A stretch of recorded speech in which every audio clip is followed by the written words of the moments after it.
Diet muna tayo ngayon mga ka-best friend.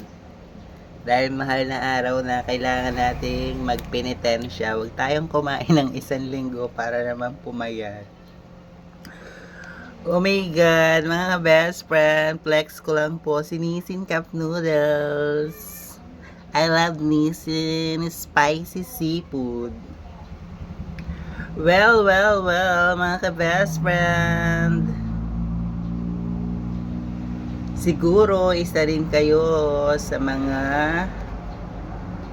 taong love ko ang cup noodles, lalo na ang flavor ay spicy seafood.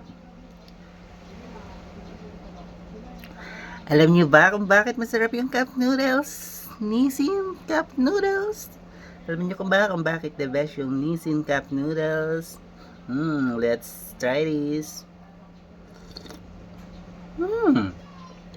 Oh my God. Hindi mo ma-explain yung lasa, the best. Sobra. Ang sarap. Alam mo yung lasa niya, para mo nang naabot mo yung mga perlas ng sinilangan. Ganon ka-intense ang lasa ng spicy seafood Nissin cup noodles. Saka napaka-the best ng kanilang napaka-the best ng kanilang produkto. Oh my God. Isa ito sa mga nagugustuhan ko kung bakit love na love ko ang Nissin cup noodles. Mga ka-best friend, isa itong dahilan kung bakit minamahal nila yung cup noodles. Bakit?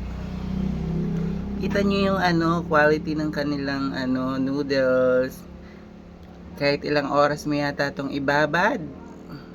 10 minutes, 20 minutes, 30 minutes. Wala man lamang pagbabago sa form ng kanyang noodles. Oh my God, I love it. Harap. Sarap.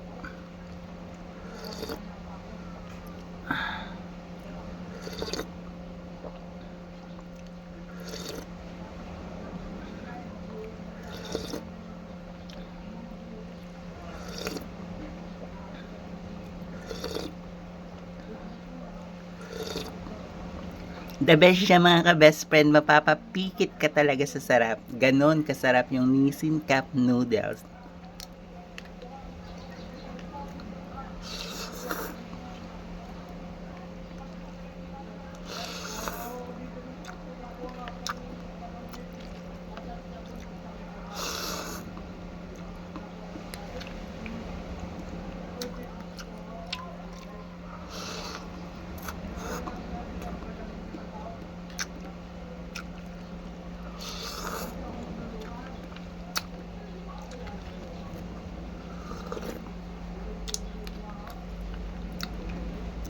Diet muna tayo mga ka-best friends. Semana Santa na. Kailangan natin magpenitensya. Huwag tayong kumain sa loob ng 1 linggo.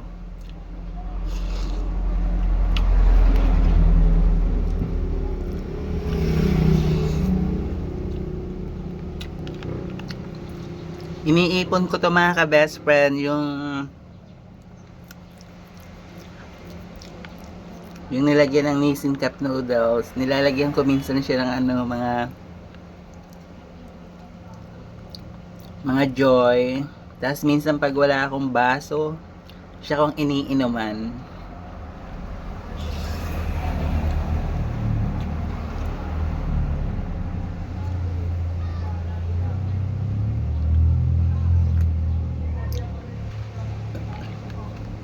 Huwag na kayong humanap pa ng ibang cup noodle. Subok na at dekalidad. Nissin cup noodles. I love it.